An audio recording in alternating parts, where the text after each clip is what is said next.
जी, आज की इस वीडियो में हम अपना आखिरी जो इसका जो पॉइंट है रीजनरेशन उसके बारे में हम पढ़ेंगे। इससे पहले हमने जो सिग्निफिकेंस ऑफ माइटोसिस में हमने ग्रोथ के बारे में पढ़ा, repair of worn out parts के बारे में पढ़ा और एसेक्सुअल रिप्रोडक्शन के बारे में पढ़ा। तो अब हम रीजनरेशन के बारे में पढ़ेंगे।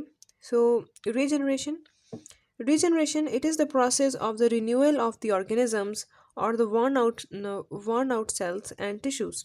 ये जो एक ऐसा प्रोसेस होता है जिसके अंदर ऑर्गेनिज्म या ऑर्गेनिज्म के जो वर्न आउट पार्ट्स हैं, यानी कि जो पार्ट्स डेड हो चुके हैं, अलाइव नहीं हैं, उनको दोबारा रिन्यू किया जाता है, दोबारा उसको बनाया जाता है, उसको इसको रीजनरेशन कहा जाता है। All organisms have the ability to regenerate cells and tissues that are broken due to certain processes such as necrosis. जो सब जो ऑर्गेनिजम्स हैं उनके अंदर अपने सेल्स और टिश्यूज़ को रीजनरेट करने की एबिलिटी होती है, जिससे ये होता है कि वो अपने के अंदर ये एबिलिटी होती है। और ये जो सेल्स और टिश्यूज़ हैं ये क्यों टूट जाते हैं, ये क्यों ब्रोक हो जाते हैं, क्यों डेड हो जाते हैं? Due to certain processes such as necrosis. Necrosis एक ऐसा प्रोसेस है जिसकी वजह से जो प्लांट्स की जो सेल्स टिश्यूज़ है वो ख़राब हो जाते हैं, वॉर्न आउट हो जाते हैं, डेड हो जाते हैं। तो ये जो ऑर्गेनिजम्स हैं इनके पास ये एबिलिटी होती है कि ये अपने उन वॉर्न आउट सेल्स को दोबारा से रिन्यू कर सकें, उनको दोबारा से रीजनरेट कर सकें।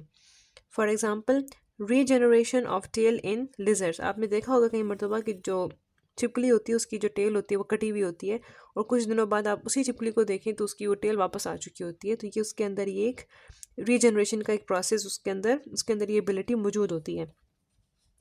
Other organisms have the ability to regenerate the whole body from a piece of body, for example, Hydra.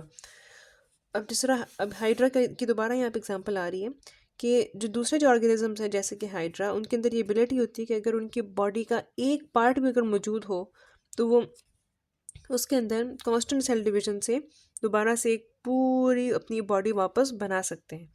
तो ये एक बड़ा ही इम्पोर्टेंट एक एक प्रोसेस है ऑर्गेनिजम्स के अंदर।